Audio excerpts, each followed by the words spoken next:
access to all your information. Fifth and last, we want to look at customizability. Like I said earlier, we don't want to reinvent the wheel, but maybe it's not the exact wheel that we need. So with software as a service, what you're able to do is customize certain forms or fields and make sure that you have the right templates for every single project. And that's what's going to make the software as a service the best provider. So if we tally them up, we see it is the highest rated, and that's the reason why we chose software as a service as the implementation for our plan.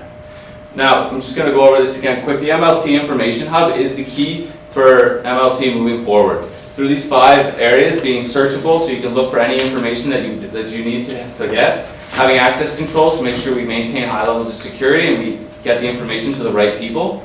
We have the correct linkages, so information in the files is linked together so that if we're looking for similar information, we can find it all in one spot. It's easily accessible on the cloud, so you can look at it from anywhere in the world. And as well, the dashboards, which are going to streamline the project management side of things and let us set milestones and engage with our customers and make sure that our projects are running on time. Now, Ibrahim's going to walk you through how we can make the MLT Information Hub reality.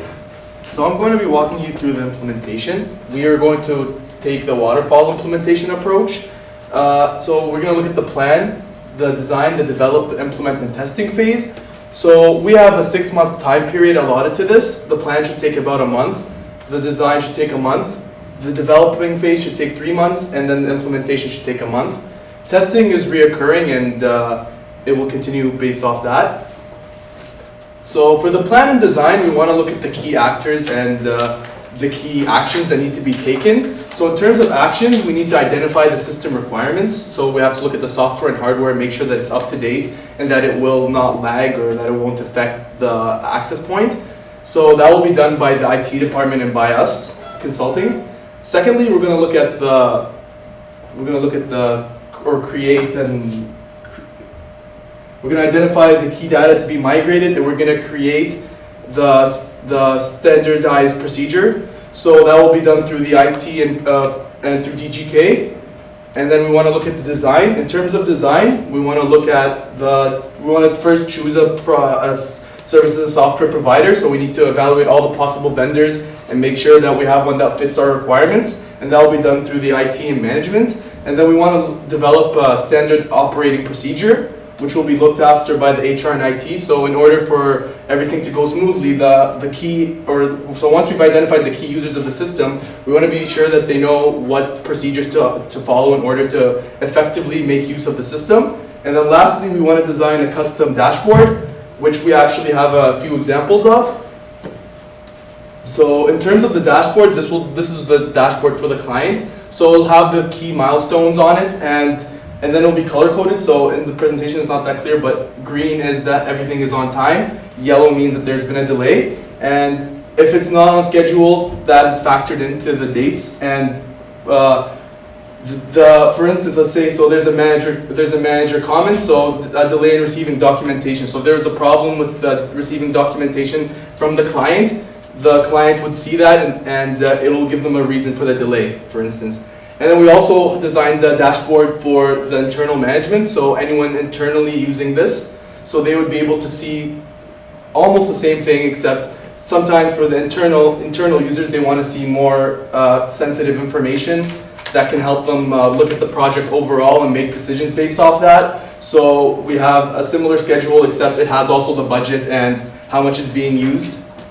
So for the next step, we're going to look at the developmental phase. So to develop this actual software, or not develop the software, but to choose and to implement it, we're going to need to develop linkages between the different fields. So this will be done through the IT and services and software provider. We're going to have to look at the dashboards. So that will also be done through IT and DGK.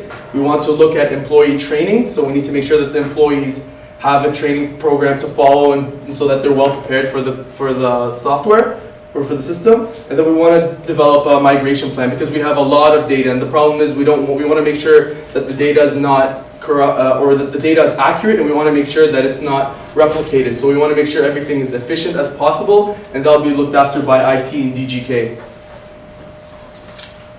For the implementation and test phase, we want to implement the hardware updates. So if there are any hardware updates required, the IT department would look after that. We want to implement the service as a software solution, so that will be done by the provider and by the IT department.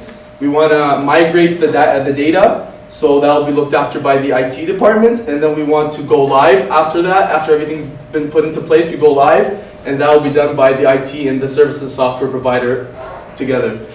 And in terms of testing the actual platform, we want to solicit user feedback. So once our key users have used the system, and depending on how well it went or how efficient it was, they can give feedback back to the HR, and that can be in turn given back to the right people, that the IT department, which can make the right changes. And then we also want to analyze the performance metrics. So for instance, if the system or the platform goes on and off or not, and how effective it is. So we can test and implement that as well. And then lastly, we want to implement any necessary changes. So once we have all the necessary changes and all the necessary tweaks we need to make to the system, we can finally implement those changes and have a 100% smooth running system. So for the next part. Thanks, Ibrahim. So now to look at a few of the cost drivers and revenue drivers associated with this. So one of the big cost drivers driving costs down is it's going to reduce duplication of effort. You're not going to have to repeatedly ask clients for the same things. You're not going to have to repeatedly interview people over and over again because you're missing information that someone else may have gotten. So by reducing that duplication of effort, it means you're going to lower your costs associated with staff for sure. It'll also improve efficiencies due to the sharing of information. Again, so let's say for example you're working with the University of Moncton. If you worked with the University of Moncton last year, there's likely some information from last year that you could leverage into your engagement this year. If that information is readily accessible and easily accessible, then it will allow you to save a lot of your time as well as the client's time, which will improve customer satisfaction, which ties into our first revenue driver, which is to improve the customer relationship management. Again, keeping these files on the clients will help you gain a better understanding of their business by being able to leverage past work you've done for them, and also identify future requirements. So for example, if you're taking a look at the University of New Brunswick and there was maybe an opportunity for improvement you identified in an engagement in 2014, then in 2015 you could leverage that opportunity by creating a pitch for them. You also improve your market knowledge. So again, it doesn't have to be within one company that you can leverage this past information. It can be within an industry. So if, let's say the same thing, you want to leverage some work you did with the University of Moncton, and you could go to a different university, say McGill, and work at McGill and help them leverage that information in your work with McGill. It will also facilitate expansion. As we mentioned earlier, this ability to access information wherever you are and the scalability of the solution will be very easy to expand beyond just North America into Europe and Asia and all over the world. Finally, it will also improve your project management. These quick dashboards that the project managers are able to look at will allow them to get a better understanding of the costs that they're going to incur. And as a result, they can get a better estimate of the costs and therefore have a better estimate of margins when they're pricing services for clients.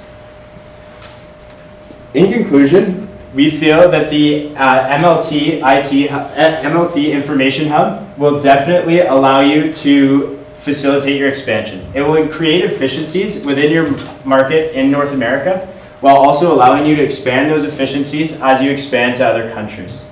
Thank you. If there are any questions, feel free to ask. Okay. MLT is an organization that uses the agile methodology. What's the advantage of using waterfall instead?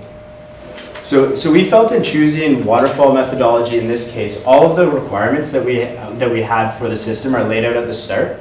And as a result of having these requirements, it's easier to plan at the start and have a better idea of the critical path than agile methodology, where there's which is more apt for something that has constantly changing requirements.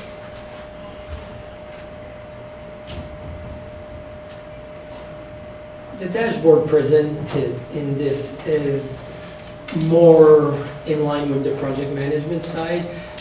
Is there a CRM portion that includes emails, lines of communication here and there, all over to build up the client relationship so that information can be translated from people to people or at different times. I think that would definitely be something that would be interesting to add. Our original perspective was that we could add key client documentation. However, that would require a manual process. If that's something that that's something that would be an interesting component to add to that. And that's one of the advantages of the software as a solution, is it's fairly easy to add modules to your solution as needed.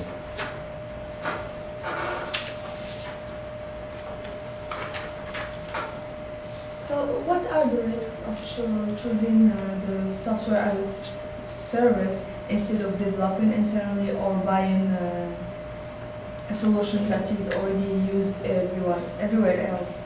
What's the risk? Well, I think when you compare it to building something internally, one of the main risks is it's not going to be built precisely to your exact specifications. There are going to be some compromises. However, software as a service is becoming less and less, becoming more and more customizable. And we feel that slight amount of customizability you might be sacrificing is worth avoiding the effort and the huge risk in terms of developing your own internal software. Do you have any recommendation on specific software as a service? Yeah, when we were discussing the case, we had looked at platforms such as Slack, which allow teams to communicate and maintain communications in a single place. It's a project tool that we've used before and found it very effective for such communication management. Okay.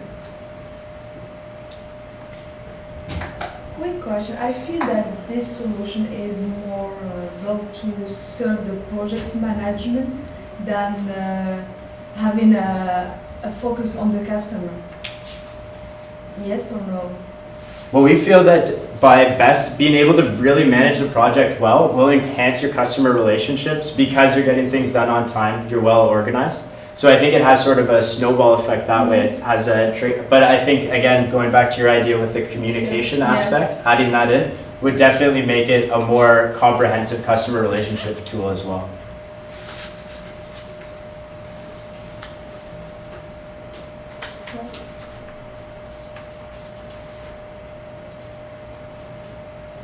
Okay.